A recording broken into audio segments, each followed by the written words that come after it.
The pre-tour starts at Paracas, where you'll get close examination of the elongated skulls of the Paracas culture. There are more than 40 elongated skulls in the collection of the Señor Juan Navarro Museum in the little village town of Paracas. And again, you'll get special access to examine and film and photograph these amazing specimens. Then it's off to Ica, about 1 hour away, where we'll fly over the Nazca and lesser-known Palpa geoglyphs and lines. Ica is a very desert city, and the views are spectacular from the plane.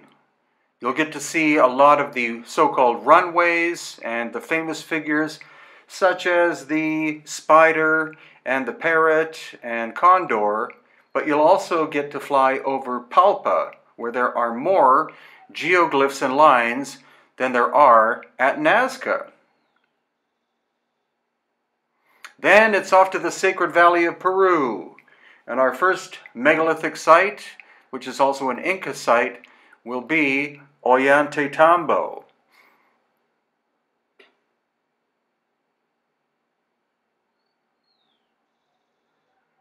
After that, we explore a world-famous location that many of you, or in fact all of you, will have heard of, but it's hard to describe it until you actually see it in person.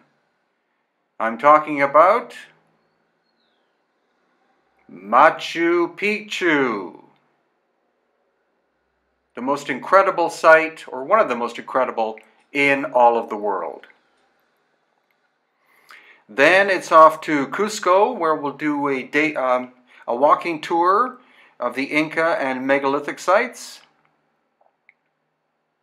Next day, it's Kenco, and this incredible place called Sacsayhuaman, a megalithic masterpiece.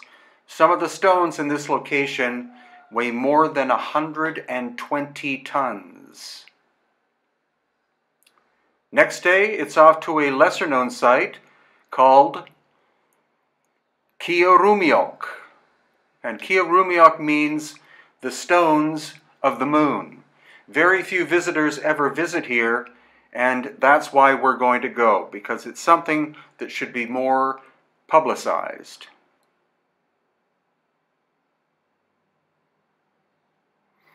Then we fly from Cusco to La Paz in Bolivia. And we spend an entire day exploring Tiwanaku and this place, Pumapunku.